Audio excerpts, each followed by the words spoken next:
All right. I'm so excited. All right. This is the last session. It's the wrap up session. And instead of me being in the interview seat, I get to be the one being interviewed today, which is a little bit uncomfortable, if I'm honest. And Christy is going to be asking the question. So I'm going to pass the mic on over to Christy. Wonderful. Thank you for letting me do this. I know that we have had a lot of conversations in the last year, and I'm excited to have one where I just get to hear about your work from a viewer perspective. I'm usually on the inside with you solving problems. So yes, yes. Very different place. It is. I have tons of questions. We'll get them all in 20 minutes. So I just as a start, for people who have made it through, this is the closing session, is that correct? Yep. Okay, so for people who've made it through the week and are confirmed with their idea that they need to be more, prepared to thrive, that they're not maybe thriving, what does your work bring in to that conversation?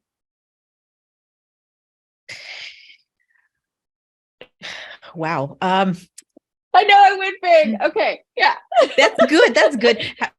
I went big. Well, a lot of the questions I'm asking in my work, whether that be in the courses or privately working with me, or some of the tools and videos that I'm sharing, that there's been a theme throughout this whole event where we're really talking about priorities, really getting clear on what our needs and wants are, really getting clear on how anti-oppressive work in general intersects with all of these things, right? If we are marginalized, historically disenfranchised in some way, then the way that we might have to go about getting things done is very different.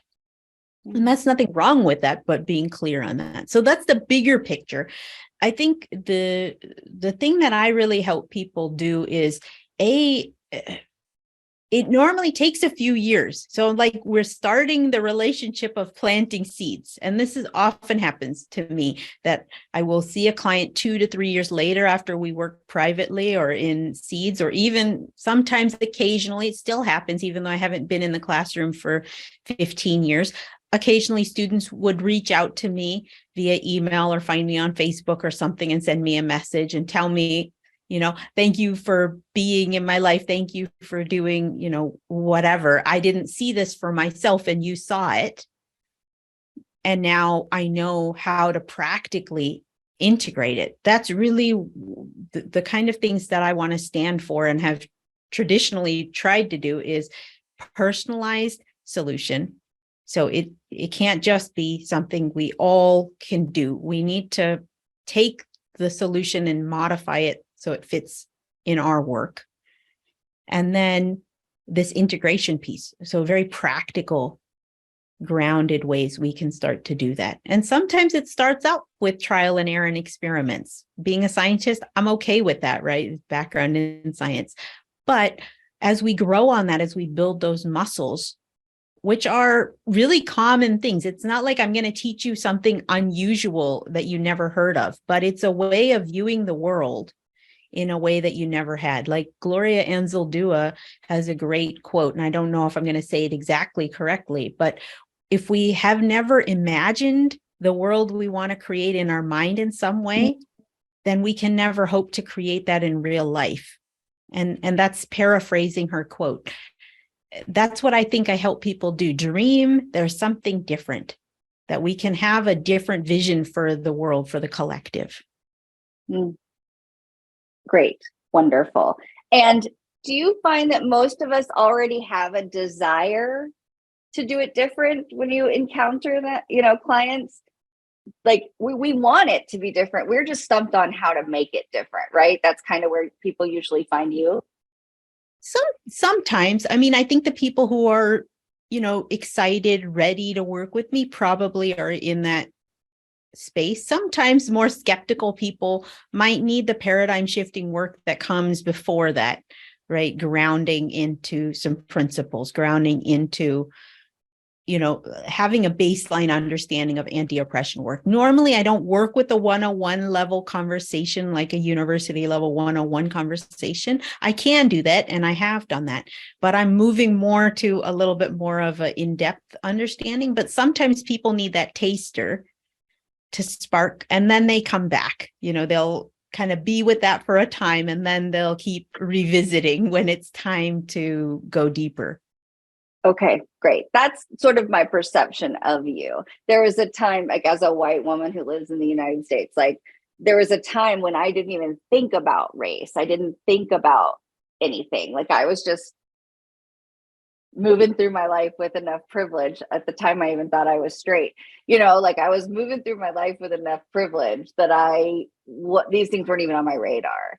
And for me, it started to shift when Trayvon Martin was killed, because I had a son at the time who was a similar age, who literally wore hoodies all over our little rural Tennessee town, buying tea and Skittles. And like, it was so in my face, the sameness on those, qualities and characteristics as Trayvon Martin was, that I just was like, I'm missing something that was, so long ago. And now I'm here and I'm doing work that I feel like is absolutely aligned with what you have to offer.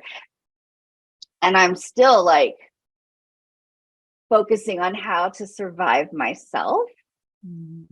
And with this business, keep it open. And I'm craving to do more in terms of like ethical business. And now I'm coming to you and saying, hey, how can I do this when I'm already a, queer woman with ADHD and all these other things that I now understand that I am? How do I do more outside of my own life, outside of my own business? That was when I came to you.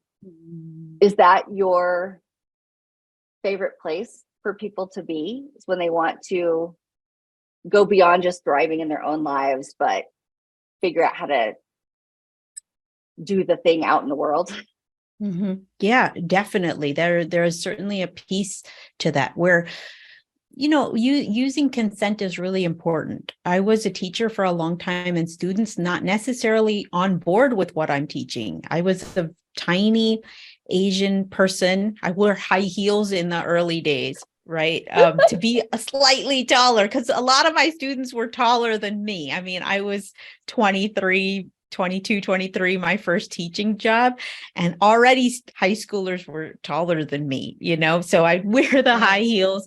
And, really the idea being, hey, we're all here to learn, but not having the same opportunities, not having the same experience, oftentimes being labeled as difficult or quote unquote stupid, things like that. This is the messaging they had gotten, very different than the high school I had gone to, for instance, where there was support for honors kids. A lot of the students were college bound or university bound. So I believe in that consent. I want the people to be ready. In that environment, we don't necessarily get to work with that, but it's a similar thing of preparing them to say, you might not like to write, but when I taught English, for instance, we're not, if you can write a text message, you can write. So let's dig into that. For science, like science is what's happening in your kitchen during some cooking, or when you're curious about, hey, there's earthworms over here and not over here in this patch of ground. What's going on, right? That kind of curiosity is where the scientific inquiry comes from. And that is science. So really having to undo a lot of that. You need to be super smart. You need to be, I had students who were pregnant, who were not able to read, and honest with me about their situation in life and how they hadn't had the support. So really trying to engage them in this. And the attitude was very different in this classroom to how they would treat me versus how they were behaving in other people's classrooms, because I saw them and respected them. So ideally, we have people who are ready, excited to do the work. Sometimes we have to do a little bit of, wherever we might need extra work to catch up in certain areas. But I guess what I'm trying to say here is I want to receive people as they are.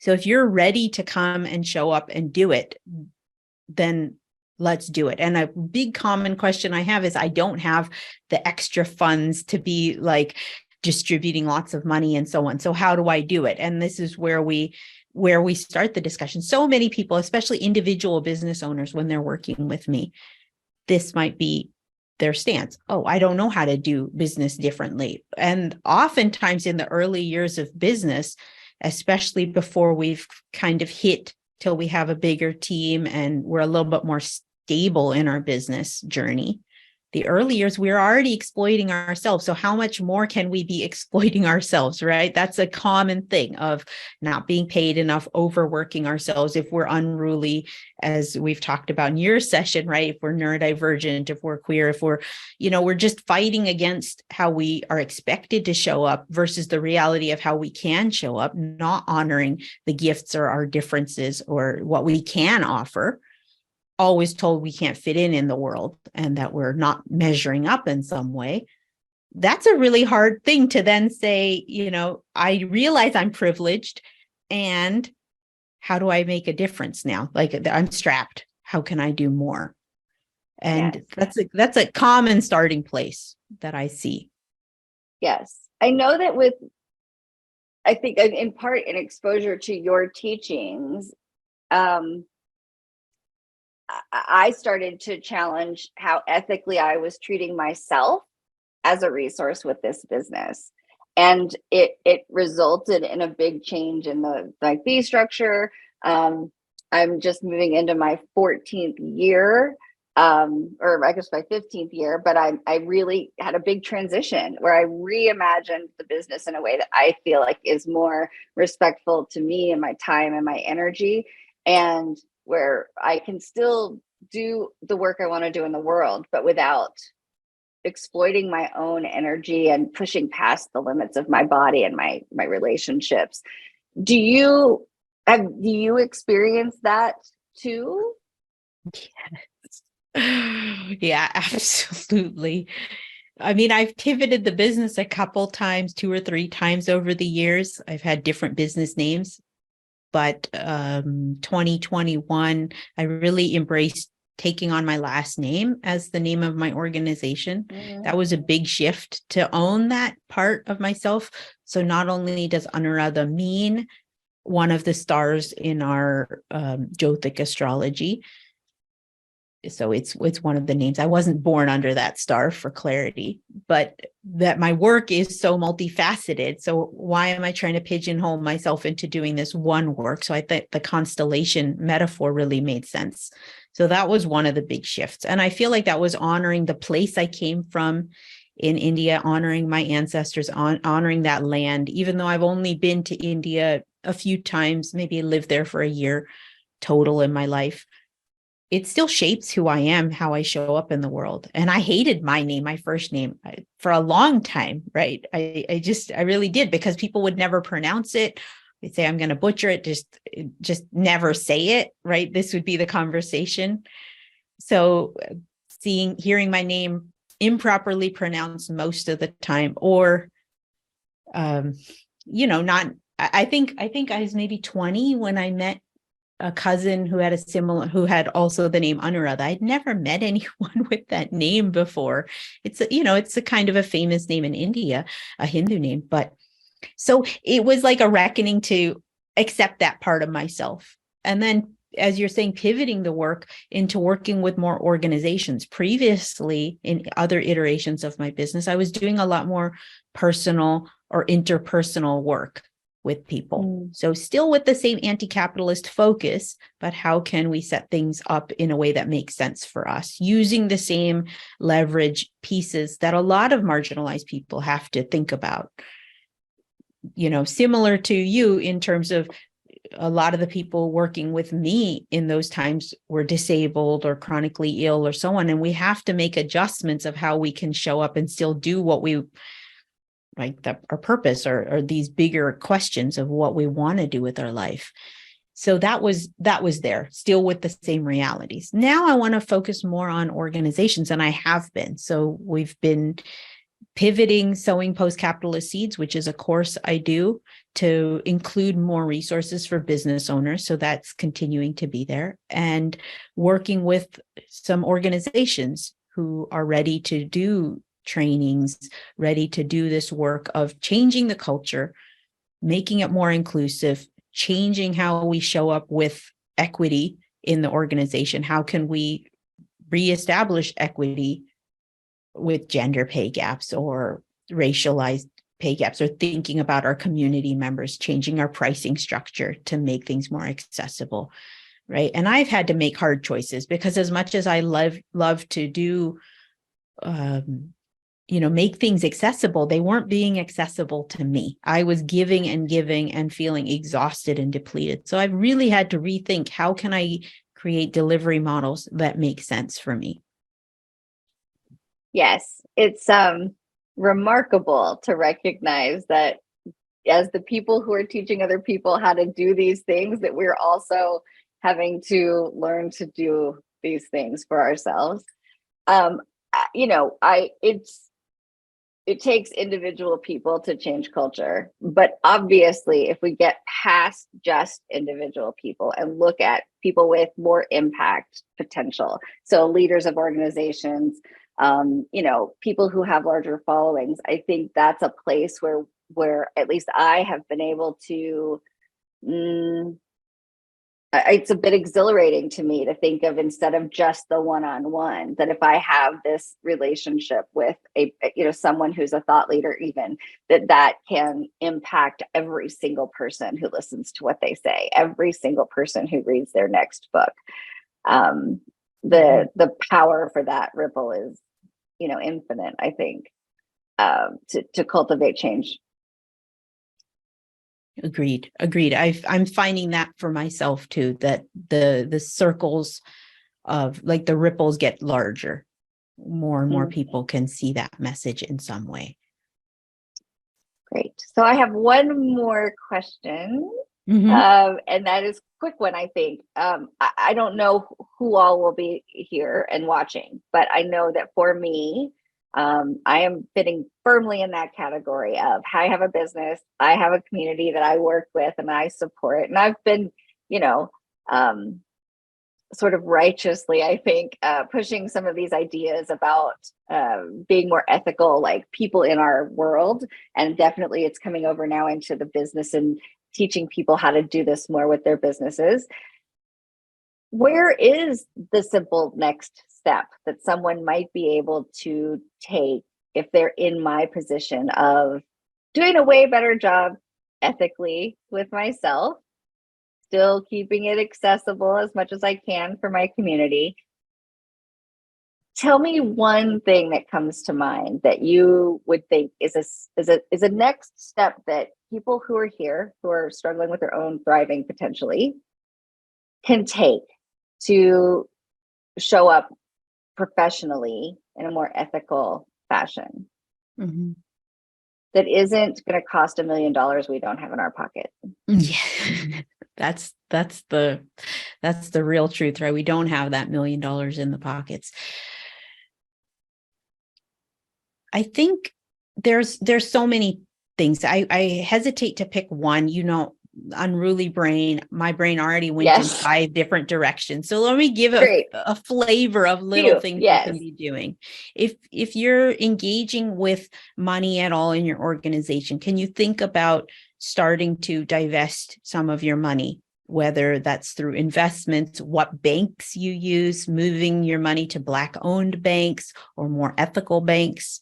You can look at your supply chain and start to think, how can I invest more in terms of less giving to charities who often have the same problematic, thing where the people on the top making significantly more, not a lot going to the cause, right? So we still have the same issues there. Can we be giving to mutual aid? Can we make sure we're hiring queer-owned or trans-owned businesses or Black, Indigenous, people of color run businesses? Can we include them in our supply chain? Can we uplift them in some way? So that's like dealing with the money piece. With the inclusion piece, I think a big thing I see so many times is that people are already, there's this assumption that nobody in my community or nobody on my team or even myself are not disabled, not so on. UK statistics say 1 in 5 people have a mental health thing and 1 in 5 people have a disability.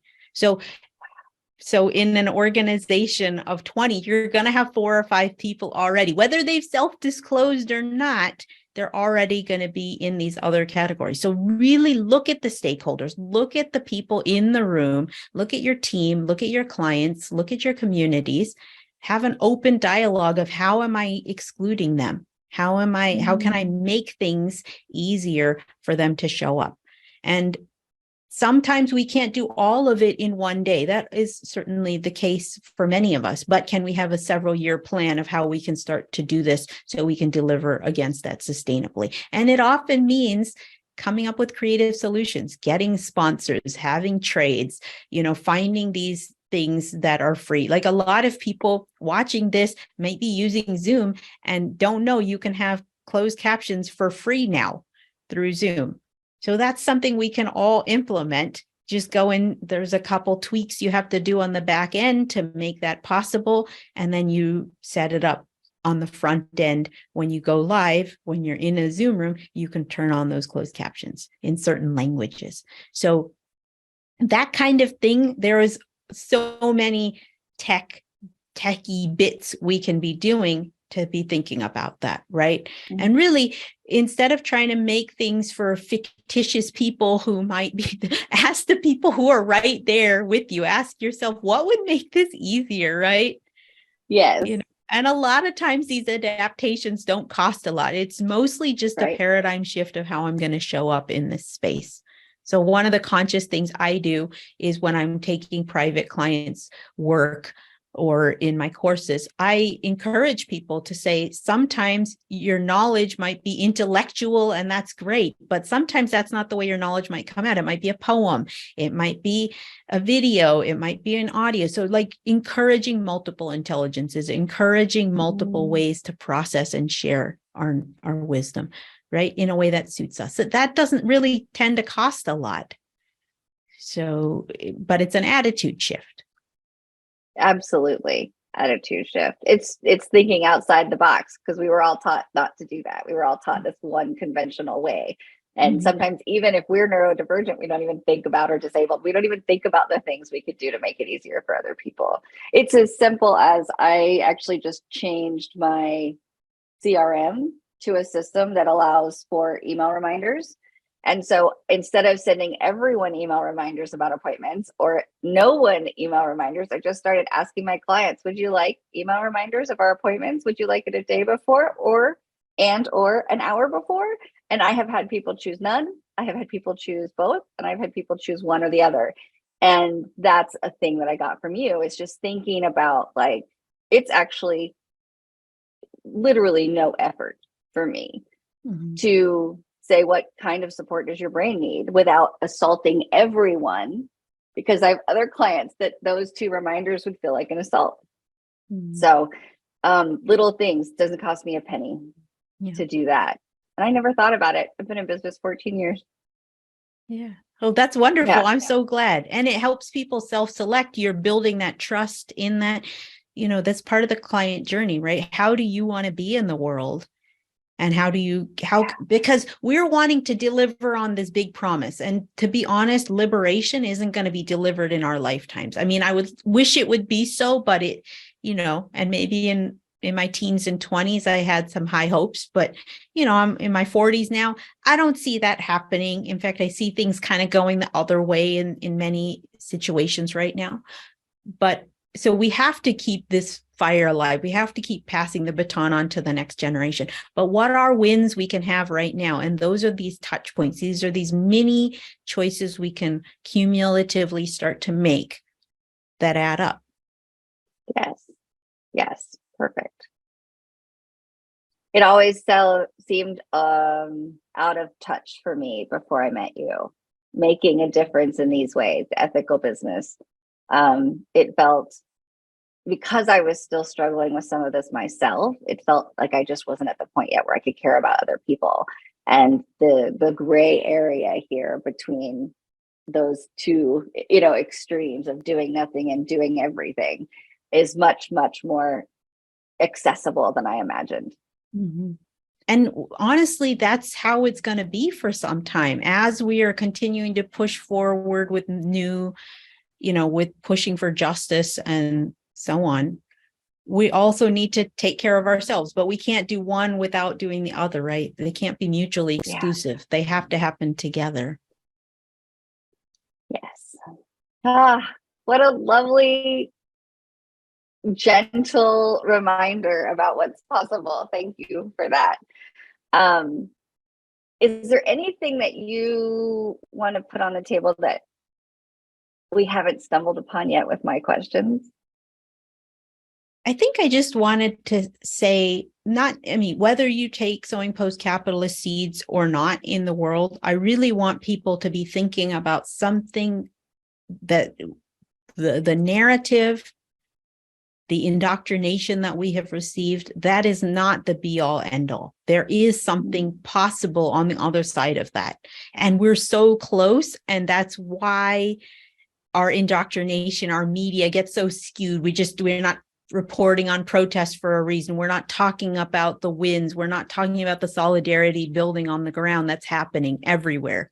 So what I want to say is we can dream into something else, and enough of us pushing for that new reality, pushing is what's going to tip things in that way. Perfect. Wonderful. How do people continue this work with you after this event is over? Yeah, there is going to be a Ask Anuradha Anything session that people can sign up for that is related to this event, and that's live. And so you can join that. And always, if you're already here, you're watching this on my YouTube channel or on my website, so you're already here. There's events, there's the Ethical Business Network, there's other things that I try to provide free or low cost, but then oftentimes mini courses that pop up, like we're going to be teaching The Future is Accessible and Sowing Post-Capitalist Seeds and so on. So those might be of interest to you in your journey. Perfect. I would say if as a person who's in your audience, I would say that if you're not already, just start reading what Anuradha writes, because it's helping me to conceive of a different life. And that vision is priceless. Thank you so much, Christy, for that. Yeah, thank you. Yeah. All right. Well, this has been wonderful. Thank you all for listening, and I will hand it back to you. Anything else you need to say to people as we close? Thank you for that reminder. Yes, I'll take that back. And I'll just say thanks, everybody, for joining us for these 7 beautiful sessions.